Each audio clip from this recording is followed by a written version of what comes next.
너무 감사합니다.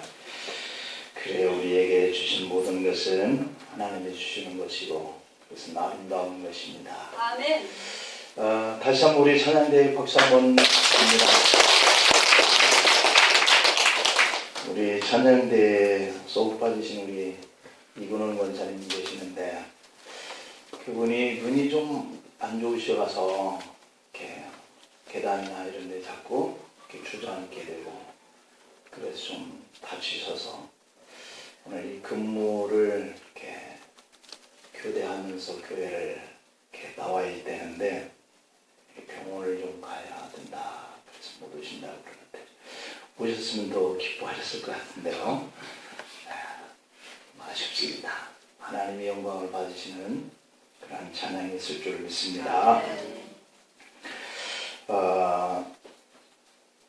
10여 년 전에 여수에서 목회하던 목사님이 그 인직식 예배의 사회를 맡아서 참석하기 위해 봉고차를 운전하고 이렇게 가시는데 여수공항을 조금 지나서 대포 3거리를 지났는데 바로 그 앞에 가던 승용차 한 대가 급정거를 하는 바람에 그 목사님도 급정거를 이렇게 하게 되었어요. 그래서 다행히 앞에 차와 충돌은 피했으나 목사님이 탄 그 봉고차는 조종불능 상태에 빠지면서 길 위에서 계속 이리저리 춤을 추게 되었다는 겁니다.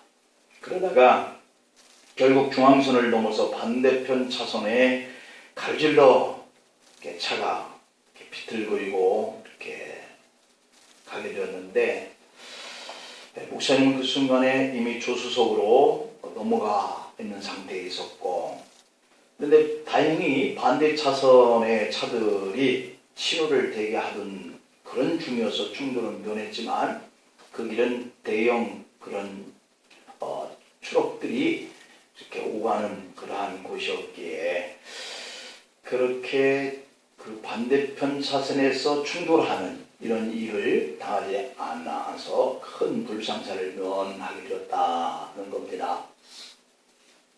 목사님은 그 순식간에 조수석 곁으로 처박혀졌고 봉고차는 옆으로 쓰러진 후였고 그래도 엔진은 계속해서 이렇게 돌고 있는 상황이 있는데 사람들이 몰려와서 엔진의 키를 뽑아도 엔진은 멈추지 않게 되었었다는 거죠. 운전석 문이 열리고 목사님은 차 밖으로 나오게 되었는데 누가 신고를 했는지 소방차, 구급차들이 몰려왔고 구급대원들이 뛰어와서 다친 사람이 누구냐 소리 지르면서 이렇게 한쪽에 엄지손가락에 피부가 벗겨진 채 앉아있는 목사님에게 다가왔다는 거죠. 그때 목사님은 그렇게 위험한 일을 당하는 그 속에서도 손가락에 피부 하나가 이렇게 벗겨지는 정도로 무사하게 되었다. 그래서 거기에 주저앉아서 하나님 앞에 참 감사를 드렸다는 겁니다. 목사님은 나중에 집에 돌아와서도 조용히 그날 하루에 일어났던 그 사고를 되짚어 보니까 만약에 모든 차량이 신호 대기 중이 아니었다라고 한다면 또 한 대라도 신호를 무시한 차가 있어서 달려오다가 목사님의 그 차가 균형을 잃고 돌고 반대 차선까지 가는 가운데에 충돌을 했었다고 한다면 아마도 중상이나 사망을 했을 것인데 하는 이런 생각을 하니까 소름이 싹 끼치더라는 겁니다. 그때 생각에 하나님이 나를 어여삐 여기셔서 모든 교통 상황을 통제해 주신 것 아닌가 이런 생각을 하면서 감사한 그런 밤을 이렇게 보내게 됐다는 거죠. 여러분 우리가 이 경험된 이 얘기 속에서 우리가 생각할 수 있는 것은 그처럼 위험한 상황 속에서 무사하게 이렇게 생명을 유지할 수 있었기 때문에 그것은 마땅히 감사할 수밖에 없었다라고 이렇게 볼 수 있는 거잖아요. 그러나 우리는 아무런 사고도 나지 않도록 우리를 지켜주신 이 평범한 날, 그날에 우리는 진정 감사는 하지 못하고 지내는 것은 아닌가 하는 겁니다. 사실 아무 사고 없이 무사한 날을 이렇게 보내는 그 날이야말로 정말 하나님 앞에 우리가 감사하다라고 고백을 해야 마땅한데 우리가 그렇지 못하고 사는 것 같습니다. 일상 속에서 이와 비슷한 경우들이 얼마나 많이 있는지 몰라요. 몸이 불편하여 병원에 가서 검진을 받을 때 혹 큰 병에 걸린 것은 아닐까 염려했는데 검사 결과 아무 질병도 없다라고 하는 이런 결과가 나왔을 때 참 우리는 가슴을 쓸어내리면서 그렇게 감사를 합니다. 그러나 실은 건강하게 지낸 수많은 평범한 날에 대해서는 우리가 감사를 모르고 지내는 것은 아닌가. 이렇게 생각해 보면 우리는 평범한 그 일상이 얼마나 소중하고 감사한 조건들인지 우리는 다시 한번 생각해 볼 수 있는 그런 날을 오늘 우리가 보내고 있는 거죠. 여러분, 진정으로 감사라고 하는 것이 무엇일까 하는 의미를 한번 생각해 보려고 합니다. 오늘 주신 말씀 신명기 8장에 보면 이스라엘 백성들이 장차 가나안 땅에 들어가서 엄청난 그 풍요를 누리게 될 때 하나님께서 그들에게 하시는 말씀은 너희들이 고통받았던 이 광야의 생활을 잊지 말아라, 이렇게 말씀하고 있는 대목이거든요. 그러니까 풍부하고 그리고 넉넉한 그런 생활을 할 때 잊지 말 것은 광야에서 어려움을 겪었을 때 이를 기억해라, 이런 얘기인 거예요. 오늘 이 말씀이 바로 그들이 축복의 땅 가나안 땅에 들어가서 평안해지고 풍부함에 행복할 때도 이렇게 시련과 훈련을 받았던 광야 생활을 절대로 잊어서는 안 된다는 거예요. 나를 믿고 의지했던 이 애굽의 생활과 그 습관을 버리고 오직 하나님만 의지하면서 감사하면서 살아야 된다라고 하는 다짐이죠. 우리의 삶은 과거에 비하면 충분히 넉넉하고 평안하고 행복해져 있습니다. 그렇죠? 옛날에 우리가 10년 전, 20년 전, 그리고 우리가 어렸을 때를 생각해 보면 지금의 이런 생활이 우리에게 올 것이라고 하는 것을 상상도 할 수 없었어요. 우리는 어지간하 하면 차 한 대쯤은 굴리고 사는 이렇게 시대가 변해져 있는데 그 당시에 우리가 살고 있는 마을에 누군가 차 한 대를 몰고 오면 신기해서 차를 가서 만져보고 그 사람이 정말 대단해 보이고 그렇게 우러러 보이는 이런 삶이 있었던 것을 우리가 잊어서는 안 되는 것이죠. 그런 가운데 오늘 우리의 이 삶의 환경이 이렇게 평안해지고 풍부해지고 넉넉해졌다라고 하는 것, 이것은 우리가 과거를 돌아보면서 충분히 감사해야 하는데도 불구하고 우리는 그때의 어려웠을 때를 다 잊어버린 거예요. 그래서 이 넉넉하고 풍요로운 삶이 우리에게 지금 주어졌는데 감사하지 못합니다. 그러므로 이렇게 잃어버리고 끊어진 이 감사의 줄을 우리가 회복하고 찾자라고 하는 의미가 오늘 이 추수의 감사의 줄인 거예요. 그렇다면 진정 우리가 감사하면서 살 수 있게 되려면 어떻게 해야 하느냐? 첫 번째 의미는 하나님이 주셨다. 우리 찬양 속에서 하나님이 되게 하셨다. 이것이 바로 하나님의 은혜를 기억하자라고 하는 거거든요. 어릴 때 목동했던 아이가 자라서 나라 일을 크게 하는 후작이 되었습니다.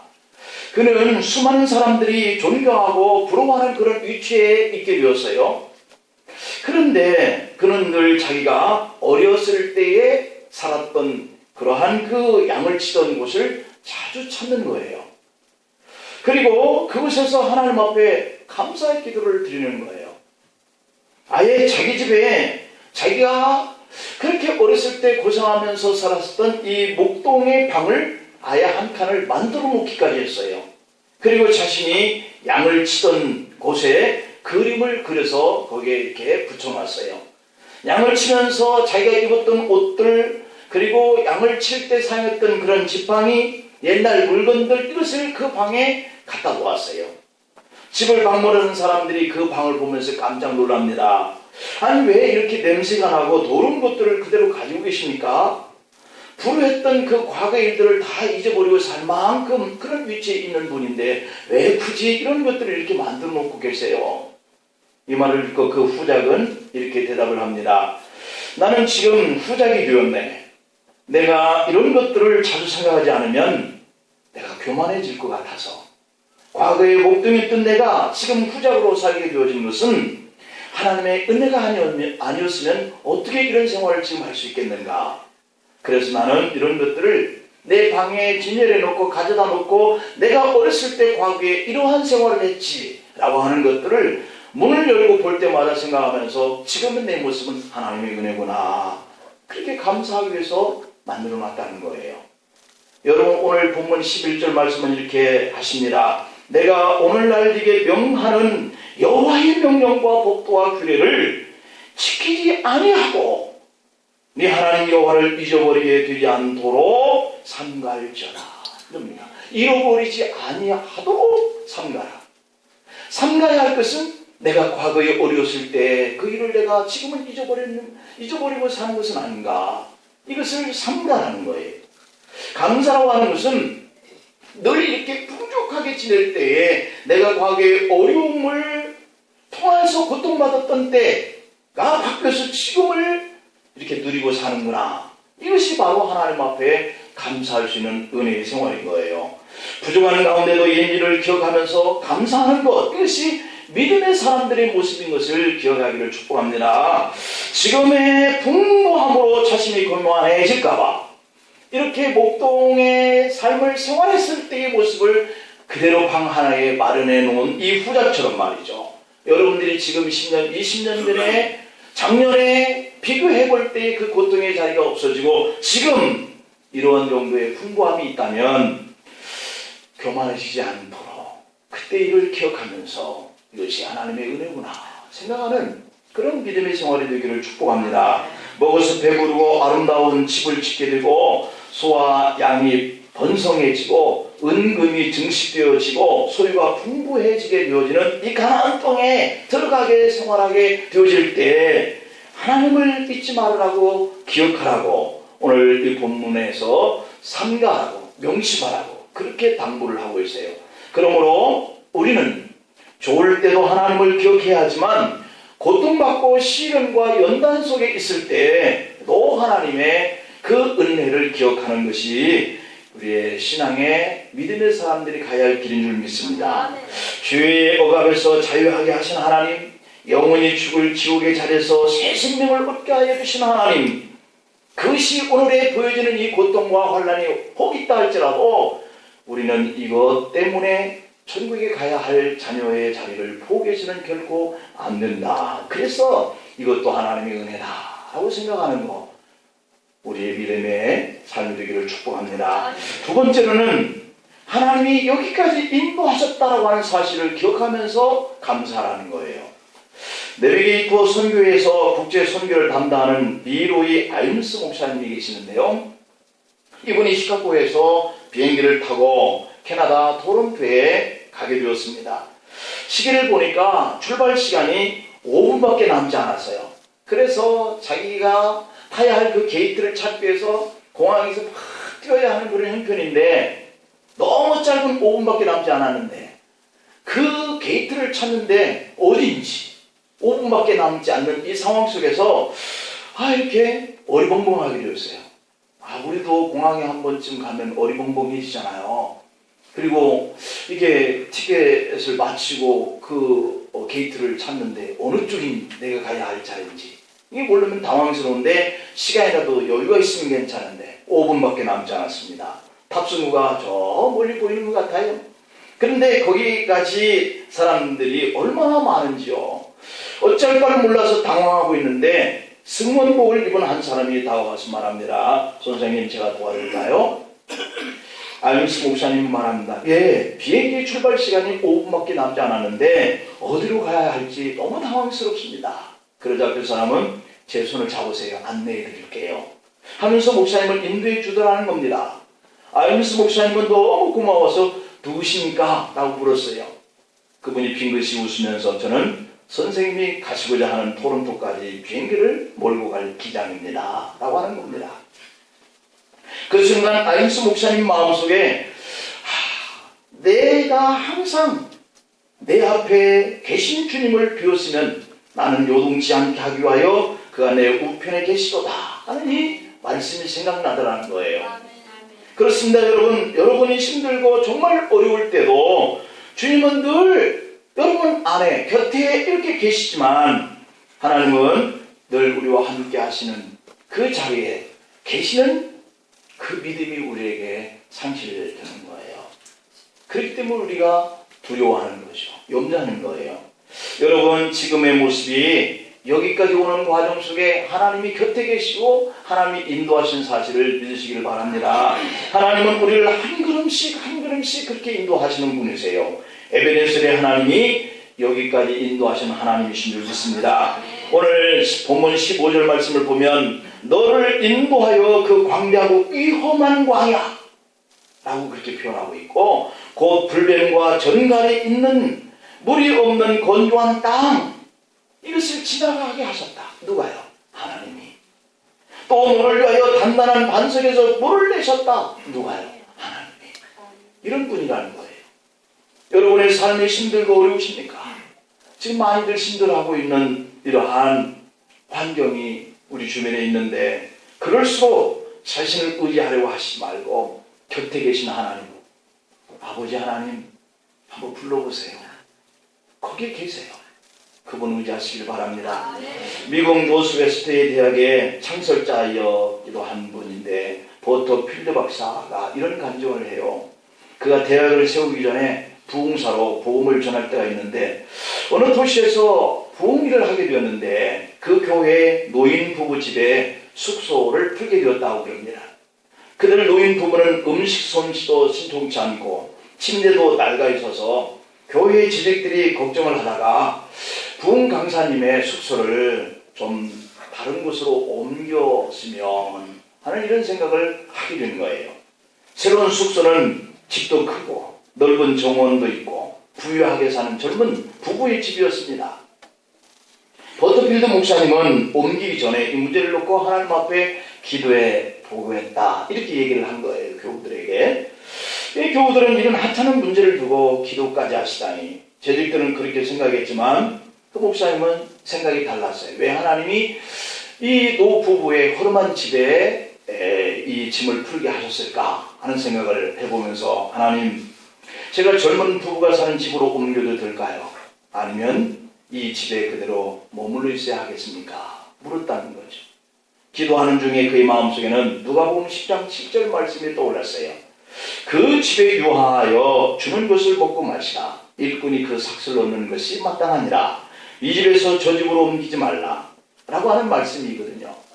버터필드 목사님은 재직들에게 이미 이곳에 여장을 풀었기 때문에 다소 불편한 점이 있더라도 집회가 끝날 때까지 여기에 머물겠습니다. 그렇게 하고 숙소 옮기는 것을 거절했습니다. 그리고 집회가 시작하고 이틀이 지났는데 다시 옮기기를 원했던 그 집 근처에 장티푸스가 발생을 했는데 1개월 동안 출입 금지 지역이 되고 말았다는 거예요. 만약에 버터필드 목사님이 사람의 생각대로 숙소를 그곳으로 옮겼다면 부흥회를 인도할 수도 없고 또한 그가 부흥회를 끝나고 집으로 돌아가는 동안 1개월 동안을 금종령이 해제될 때까지 그곳에 머물 수밖에 갇혀 지낼 수밖에 없는 이런 형편에 놓이게 될 수밖에 없었다는 것이죠. 참 사소한 일이지만 그것마저도 하나님이 목사님을 인도하셨다라고 하는 이러한 은혜를 경험하게 되었다고 하는 간증이에요. 여러분들도 많은 날 동안 살면서 여기까지 하나님이 이렇게 나를 인도하시는 은혜가 있었구나 라고 하는 생각을 한번 해볼 수 있었을 거예요. 오늘 여기까지 오는 동안에 주님은 여러분들의 손을 붙들어 인도하신 것이고 또한 여러분들이 여기에 거하는 동안에 삶을 이렇게 지켜주신 그런 은혜 가운데에 여기에 있는 줄 믿으시기를 축복합니다. 네, 마지막으로 하나님의 능력을 고백하면서 살자. 이 위임지의 회의로 알려진 이 역사적인 순간에 로마 교회 앞에서 자기의 뜻을 밝혀야 했던 이 마틴 루터가 서 있던 자리였는데 그것이 가장 중요한 종교 지도자들이 모여서 독일의 한 수도사가 선포하는 오직 은혜로만 구원받는다라고 하는 이런 교리를 들어야 하는 그 자리에 결정적인 순간에 마틴 루터는 목숨을 두려워하지 않고 홀로 그 자리에서 일어섰습니다. 교황과 고위 성직자들과 추기경들과 황제가 듣는 그 자리에서 마틴 루터가 말을 하기 직전에 한 친구가 깜짝 놀라 마틴 루터의 손을 붙들고 자리에 앉히려고 했습니다. 형제 루터요, 두렵습니까? 그러자 루터는 아닙니다. 그렇게 얘기를 하면서 내가 가장 두려워하는 것은 교황과 추기경보다 더 큰 교황인 내 자신이 되려고 하는 내 자아, 이것 때문에 내가 두려워합니다 라고 대답했다는 거예요. 이 루터가 그 순간 정말 두려워했던 것은 오직 그 자리에서 일어나서 자기의 결의를 밝히려고 하는 이런 자신의 모습이 혹 자기가 교만해지려고 하는 모습은 아닌가 라고 하는 자아 때문에 두려워했다는 거죠. 그래서 하나님은 자기의 자아를 겸손하게 간수할 수 있는 사람들을 들어서 쓰신다라고 하는 이 사실을 우리에게 보여주고 있습니다. 모든 것이 하나님이 힘주시고 능력을 주셨기 때문에 나를 통해서 일을 하게 하시는구나, 내가 거기에 쓰임을 받는구나 라고 생각하는 것, 이것이 바로 겸손의 신앙의 고백인 것을 믿기를 바랍니다. 오늘 본문 17절 말씀을 보면 또 두렵건대 네가 마음에 이르기를 내 능력과 내 손의 힘으로 내가 이 재물을 얻었다 말할 것이다. 네 하나님 여호와를 기억하라. 그가 네게 재물을 얻을 능력을 주셨습니다.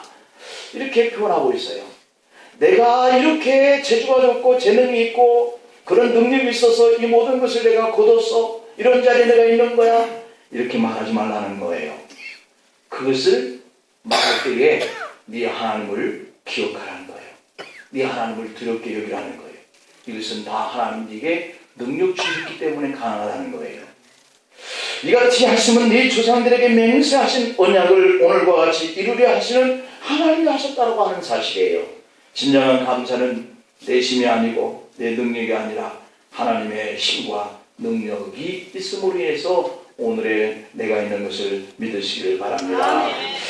여러분, 앞으로 우리의 입술과 고백이 하나님이 하셨습니다, 하나님이 이루셨습니다, 하나님이 세우셨습니다, 하나님이 이기게 하셨습니다, 하나님의 능력입니다, 이런 고백을 할 수 있기를 바랍니다. 자신이 이렇게 되기까지는 우리가 하나님이 하셨다라고 하는 이런 믿음의 이 고백이 없이는 우리가 하나님 앞에 영광과 감사를 돌리기 힘든 거예요. 우리가 교회에 와서 형식적으로 뭔가 앉아있게 되고 또는 형식적인 예배를 드리게 되고 관습적인 기도를 하게 되고 그러다가 우리의 마음은 감격이 사라지고 익숙한 것이 때로는 우리의 병이 되는 이런 경우가 우리의 그런 믿음의 고백이 없는 신앙 안에 나타날 수가 있죠. 때로는 익숙한 것이 때로는 우리의 병이 된다라고 하는 말이 있어요. 여러분, 그런 점에서 우리의 모습은 어떠한가 한번 되돌아볼 필요가 있습니다. 하나님의 은혜, 죄 가운데 있던 나를 구원해 주신 그 은혜에 내가 너무 익숙해져서 감사하지 못하고 있는 그런 신앙의 모습은 아닐까. 찬송을 들어도 너무 익숙해서 기쁨이 없고 기도에도 너무나 익숙해져서 눈물도 말라버린 감격 없는 그런 신앙인이 되어버리는 것은 아닐까. 어떤 짜릿한 것만 바라고 그것을 얻지 못하면 불평만 하고 있는 내 모습은 아닌가. 예배에 타성해져서 열정은 상실한 채 시큰둥하게 앉아 언제 끝나는가 하는 이런 모습은 내 모습은 아닐까. 이 모든 것들이 어느 순간 은혜에 너무 익숙한 나머지 감사를 놓치고 있는 안타까운 모습이다라고 하는 것을 우리가 돌아보면서, 여러분, 이스라엘 백성들이 가나안 땅에 들어가서 모든 것을 얻은 다음에 돌아보면서 자신이 과거에 어떤 존재인가 이것을 놓쳐버리면 그들의 교만이 나오고 그것이 내 능력이었다 라고 이렇게 나오면 모든 것은 이렇게 다 형식과 의식과 타성에 젖는 신앙가가 되고 마는 거죠. 여러분, 하나님은 오늘 본문 속에서 진정으로 감사를 회복하라고 명령하십니다. 세상 일이나 믿음 생활에 익숙한 것, 적응된 것을 결코 자랑하지 말라고 당부합니다. 진정 우리의 감사는 항상 새로워져야 한다. 우리의 감사는 처음에 감사했던 그 마음을 회복해야 된다. 처음 하나님이 나를 불러주셨을 때 눈물 나도록 감사했던, 눈물 나도록 고맙게 느껴졌던 그 하나님이 지금은 어디로 하신 것일까? 아닙니다. 어쩌면 하나님이 그 은혜에 베푸신 것에 내가 너무 익숙해져서 지금은 너무 이렇게 되는 것이 당연한 것이지 라고 생각하기 때문일 거예요. 이것을 초월하고 진정으로 하나님께 감사하기를 원한다면 모든 것은 하나님의 은혜였다고 고백하시길 바라고, 모든 것은 하나님이 인도하셨다고 고백하고, 모든 것은 하나님의 능력으로 되어졌다고 고백할 수 있기를 축복합니다. 기도하시겠습니다. 아버지, 주님의 은혜를 감사합니다. 하늘의 은혜를 늘 우리가 소망하면서 살고 있는데 여기까지 인도한 것은 주님의 은혜였습니다. 여기까지 된 것은 주님의 능력이었습니다. 아버지, 지금의 풍족하고 형통한 넉넉한 이런 삶의 환경에서 늘 이 은혜는 주님이 베푸신 것이다 생각하면서 과거의 아픔과 고통과 어렸을 때를 생각하며 주님의 은혜 안에 늘 살아가는 저희들 되게 하여 주옵소서. 예수님의 이름으로 기도하옵나이다. 아멘.